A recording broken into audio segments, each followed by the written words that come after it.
Tidak butuh waktu lama, mobil Antonio pun sudah terparkir di depan rumah base camp. Mereka turun dan masuk ke dalam. Terlihatlah Brian dan Naurin yang sudah menunggunya di sofa ruang utama. "Ada apa Nyonya memanggil saya?" Sherin berdiri tepat di depan Naurin. "Duduklah dulu," perintahnya. Sherin mengangguk dan duduk di samping Antonio. "Kenapa bisa denganmu?" Brian menoleh ke arah Antonio. "Iya, salah siapa kau tidak menyuruh orang untuk menjemputnya? Aku tidak tega melihatnya di pinggir jalan menunggu taksi yang tak kunjung datang," jawabnya. Mendengar jawaban Antonio, Sherin kaget dan menoleh ke arahnya. Pasalnya, Antonio lah yang langsung membawanya pergi. Tapi Sherin hanya diam saja dan tidak berbicara apapun. "Oh, begitu. Sayang, kenapa kau tidak langsung menunjukkan orangnya saja padanya? Biar dia sendiri yang membunuh pria brengsek itu." Brian menoleh ke arah istrinya. "Ada apa lagi ini? Kau masih saja bermain nyawa," sambung Antonio. "Memangnya apa lagi yang akan aku lakukan selain itu?" jawablah Brian. "Maksudnya, saya tidak mengerti Nyonya," sambung Sherin yang masih bingung. Naurin beranjak dari duduknya. "Ayo, ikut aku sekarang," perintahnya seraya berlalu. Diikuti oleh Sherin di belakangnya, Naurin berjalan ke arah ruang penyiksaan di mana masih ada Richard dan Mario yang menjaganya di depan ruangan. "Buka pintunya," perintah Naurin. Richard pun langsung membuka pintu tersebut dan berdiri di ambang pintu bersama Mario setelah Naurin dan Sherin masuk ke dalam. "Jody?" Kedua mata Sherin seketika terbelalak melihat mantan kekasihnya begitu menyedihkan di depannya. "Nyonya, kenapa dengan Jody?" Sherin menoleh ke arah Naurin yang berdiri di sampingnya. "Dia yang telah menusuk ibumu," jawabnya. "Apa? Benarkah yang Nyonya katakan?" "Jawab, Jody," teriak Sherin dengan histeris. Jody yang sedari tadi menundukkan kepalanya akhirnya memberanikan diri menatap Sherin di depannya. Wajahnya yang penuh lebam membuat Jody terlihat menyedihkan ditambah dengan bercak darah di baju dan tubuhnya. "Kenapa? Harusnya aku langsung membunuhnya saja, agar kau jadi yatim piatu," ujar Jody dengan senyum sinis di bibirnya. "Kau jahat sekali, Jody. Kenapa kau tega melakukan itu pada orang tuaku? Kalau kau memang membenciku, maka bunuh saja aku. Kau tidak perlu melakukannya pada orang yang tidak bersalah," teriak Sherin. "Aku ingin sekali membunuhmu, tapi kau tidak pernah datang menemuiku. Lantas, bagaimana aku bisa membunuhmu? Sementara banyak sekali pengawal di sana." "Kau benar-benar brengsek," cetus Sherin. Sherin hendak mendekatinya namun dilarang oleh Naurin. "Jangan mendekat. Kau hanya perlu membunuhnya dari jauh. Mario, berikan dia pistolnya," perintah Naurin dengan nada tenang. "Ambillah." Mario menyodorkan pistol miliknya tepat di depan Sherin. Dengan cepat Sherin mengambilnya. "Aku tahu kalau sekarang ibuku masih bisa selamat. Tapi aku tidak yakin. Jika membiarkanmu hidup, kau pasti akan membahayakan kedua orang tuaku. Jody, andai saja kau menjadi kekasih yang baik untukku, mungkin aku tidak akan melakukan ini padamu. Aku sudah lelah selama ini bersamamu. Aku sudah banyak berkorban, bahkan mempertaruhkan masa mudaku hanya untuk menghidupimu. Tapi aku ikhlas karena aku begitu mencintaimu. Sampai aku lupa kalau diriku lebih berharga dari apapun. Aku selalu berharap kau akan berubah ke depannya. Harapan itu selalu ada di pikiranku. Sampai aku tidak ingin pergi darimu, meskipun hatiku menginginkannya," jelas Sherin panjang lebar. Sherin berjalan mendekatinya meskipun tangan Naurin menghalanginya. Namun Sherin tetap melewati batas. "Jody, kau boleh melakukan apa saja padaku. Apapun yang kau mau. Aku akan tetap pasrah dengan semua yang kau lakukan. Tapi tidak dengan orang tuaku. Mereka tidak tahu apa-apa. Dan kau berani melukainya. Itu sudah membuatku sangat marah dan ingin sekali membunuhmu. Kau tahu, jika aku sangat menyayangi kedua orang tuaku, aku tidak ingin ada seorang pun yang menyentuhnya. Bahkan aku rela mati untuk mereka. Tapi kau telah melukainya. Kau telah berani membuatnya terluka, bodoh," teriak Sherin. Dar! Bersama dengan itu, suara tembakan mengisi keheningan ruangan tersebut, membuat semua orang di dalamnya tersentak. Satu peluru berhasil menembus jantung Jody dengan sempurna. Maafkan aku. Aku hanya ingin melindungi kedua orang tuaku dari orang jahat sepertimu. Sherin jatuh tersipuh di atas lantai yang dipenuhi genangan darah yang mengalir dari tubuh Jody. Mario berlari ke arah mereka mengecek keadaan Jody saat ini. Dia sudah mati, ujar Mario. Brian dan Antonio yang baru saja datang pun melihat kejadian itu. Terlebih Antonio yang baru pertama kali melihat tragedi pembunuhan di depan matanya. Ayo, bangunlah Sherin, kau tidak perlu menangisinya lagi. Naurin mengulurkan tangan yang langsung disambut oleh Sherin. Naurin membawa Sherin keluar dari ruangan itu melewati Brian dan Antonio yang masih berdiri mematung di sana. Urus secepatnya mayat pria itu. Perintah Brian. Baik Tuan. Serentak Richard dan Mario melakukan tugasnya. Apa ini yang mereka hadapi sehari-hari? Benar-benar mengerikan, batin Antonio. Naurin berjalan ke arah kamar dan berpapasan dengan Sabrina di sana. Naurin, aku mendengar. Sebelum sempat Sabrina melanjutkan perkataannya, Naurin memberikan kode untuk diam terlebih dulu. Sabrina mengangguk. Ayo, ikut ke kamar sebelah.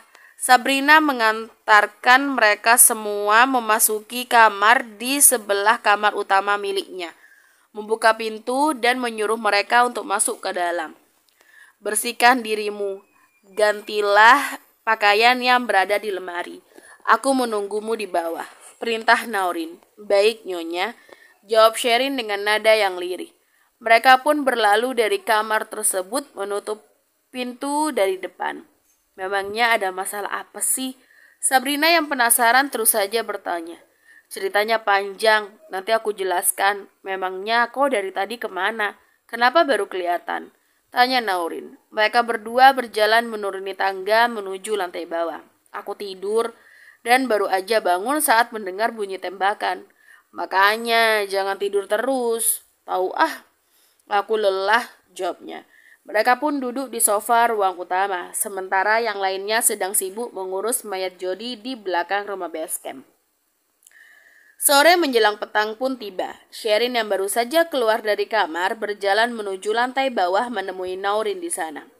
Sudah selesai, ayo duduklah di sini, perintah Naurin. Baik Nyonya. Sherin menghampiri Naurin dan duduk tepat di sampingnya. Sherin terus saja menundukkan kepalanya. Pasalnya dia masih syok dengan apa yang baru saja dilakukannya. Ini pertama kali dalam hidupnya membunuh seseorang dengan tangannya sendiri. Hingga rasa gemetar dan ketakutan masih membayanginya. Bahkan dia kini lebih berdiam diri tanpa banyak berkata apapun lagi. Apa kau masih takut? Naurin yang memperhatikan raut wajahnya sudah sangat hafal jika Sherin benar-benar masih merasa tertekan atas apa yang dia lakukan. Sherin hanya menggelengkan kepalanya dengan posisi kepala yang masih menunduk ke bawah. Kalau begitu, menghadaplah ke arahku. Dan katakan kalau kau tidak takut lagi. Naurin menoleh ke arahnya. Sabrina yang merasa canggung memutuskan untuk pergi dari sana, membiarkan mereka berdua mengobrol dengan leluasa. Perlahan Sherin mulai sedikit mengangkat kepalanya, namun sejurus kemudian dia memeluk Naurin dengan erat. Isakan tangis mulai terdengar dari mulutnya. Tubuhnya bergetar karena menahan sesak di dada. Tenanglah, tenangkan dirimu dulu, menangislah sepuasmu. Naurin mengelus punggungnya mencoba menenangkannya sesaat. Nyonya, apa aku seorang pembunuh? Tanya Sherin dengan nada terisak sehingga terdengar lirih dan tidak jelas. Tidak, kau melakukan itu karena punya tujuan. Dan tujuanmu adalah tidak ingin ada orang yang akan membahayakan kedua orang tuamu ke depannya. Walaupun Jody dipenjara puluhan tahun sekalipun, dia akan tetap mengincar kedua orang tuamu beserta kau. Pria macam itu sudah gila dan tidak perlu kau ampuni, ujar Naurin dengan sedikit emosi. Sherin melepaskan pelukannya perlahan, kemudian menghapus kedua air mata yang mengalir di pipinya. Menatap wajah Naurin dengan lekat di depannya. Apa benar yang Nyonya katakan? Ulang Sherin. Iya, kau melakukan itu untuk membela diri. Tidak perlu kau merasa menjadi seorang pembunuh. Santai aja, kau sudah hidup di lingkunganku. Hal seperti itu sudah menjadi makanan sehari-hari bagi suamiku. Bahkan awalnya aku juga sama sepertimu. Namun berjalannya waktu aku mulai terbiasa. Dan itu pun berlaku untukmu. Kau harus bersikap lebih keras lagi di sini. Kau mengerti? Iya, Nyonya. Mungkin karena ini baru pertama kali aku lakukan. Rasa bersalah itu seakan terus menghantui pikiranku. Jawabnya. Sudahlah, semua sudah terjadi dan tidak mungkin terulang kembali. Tugasmu sekarang adalah bekerja yang benar untuk menghidupi kau dan kedua orang tuamu. Sudah. Baik, Nyonya. Kalau begitu, aku ingin kembali ke rumah sakit bergantian menjaga ibu, pamit Sherin.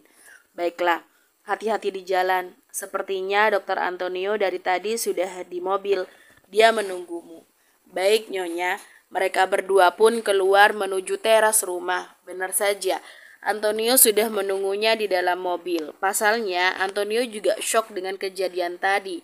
Sherin berjalan menghampiri mobil tersebut. Kau akan pulang? Ayo, masuklah. Perintah Antonio. Sherin mengangguk dan membuka pintu mobil untuk memasukinya. Ayo pulang. Antonio menginjak pedal gas dan berlalu dari halaman rumah base camp. Sepanjang perjalanan mereka berdua diam satu sama lain. Tidak ada yang mengawali perbincangan. Suasana dalam mobil terlihat sangat canggung. Mereka berdua bingung harus mulai obrolan dari mana. Hingga tibalah hujan malam itu. Terlihat rintiknya yang deras dengan suara petir yang sesekali terdengar. Mereka berhenti di pertigaan karena lampu merah yang sudah menyala. Terlihat Sherin yang memegangi lengannya karena kedinginan. Dia hanya memakai dress selutut tanpa lengan milik Naurin yang berada di dalam lemari. Apa kau dingin? Antonio menoleh. Sedikit. Harusnya tadi aku bawa bajuku yang panjang. Malah ketinggalan di kamar, jawabnya. Pakailah jasku. Antonio melepaskan jas yang dia pakai, hingga menyisakan kemeja hitam yang masih membalut tubuhnya. Jangan, nanti kau yang kedinginan. Sherin menolaknya. Aku tidak akan kedinginan karena kemejaku panjang. Kau tidak lihat kalau baju yang kau gunakan lebih terbuka. Antonio memakaikannya. Hingga kini wajah keduanya terlihat begitu dekat. Sherin terus menatap wajah Antonio di depannya yang sedang sibuk mengancingi jas tersebut. Sudah. Antonio menatapnya hingga sejenak keempat bola mata mereka saling beradu. Tin-tin. Suara klakson dari kendaraan di belakangnya membangunkan mereka dari lamunan. Bergegas Antonio melajukan mobilnya karena lampu yang sudah berubah warna. Mereka berdua kembali canggung. Sherin menatap ke arah luar melalui kaca pintu mobilnya di mana hanya terlihat hujan yang masih turun cukup deras. Tiba-tiba, mobil yang dikendarai Antonio berhenti secara mendadak. Bergegas Antonio menepikannya ke pinggir jalan. Kenapa mobilnya? Sherin menoleh. Tidak tahu. Antonio berulang kali menyalakannya kembali namun gagal. Mobil tersebut tidak mau menyala. Kau di sini aja, aku akan mengeceknya di depan. Antonio hendak keluar namun Sherin menarik tangannya kembali. Kita tidak punya payung. Kau akan kehujanan dan basah kuyup. Tidak apa, lagian tidak ada pilihan lain. Aku rasa ada yang salah pada kabel di sana. Sebentar aja, pasti langsung jadi. Antonio tersenyum dan keluar dari mobil. Ya ampun, padahal hujannya sangat deras. Gumam Sherin yang terus memperhatikan Antonio. Dia membuka bemper depan dan mulai memperbaikinya. Sudah berapa menit berselang, Antonio belum juga berhasil membetulkan mobilnya. Sementara tubuhnya sudah basah kuyup di sana. Ayo masuk aja. Sherin keluar dan menghampiri Antonio. Kenapa kau keluar? Ayo masuklah, kau akan basah. Antonio membawa tubuh Sherin ke samping mobilnya. Aku tidak ingin masuk. Kau juga kehujanan. Kenapa kau tidak masuk? Aku sedang membetulkan mobilnya.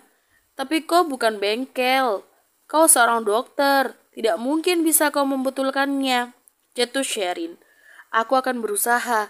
Ayo, masuklah dan hubungi satu pengawal Tuanlah Brian untuk menjemput kita. Kau akan sakit. Aku tidak akan sakit hanya karena hujan. Kau aja yang masuk. Sebentar lagi akan jadi kok.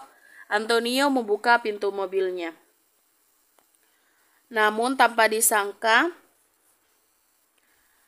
Sherin juga menarik tubuh Antonio masuk ke dalam dan menutup pintunya. Kini keduanya berada di dalam satu jok yang sama, saling menatap dan berdekatan. Aku sudah bilang, hubungi pengawal Tuanlah Brian saja, ujar Sherin. Kau sangat nakal. Antonio menarik tengkuk leher Sherin dan melumat bibirnya dengan lembut. Sherin kaget dan membulatkan kedua matanya. Tangannya berusaha mendorong tubuh Antonio menjauh, namun percuma saja. Antonio justru mempererat pelukannya dan memperdalam lumatannya. Sherin yang tidak bisa berbuat apa-apa lagi akhirnya pasrah, membiarkan Antonio dengan puas menciumnya dan mulai menikmati setiap pangkutannya.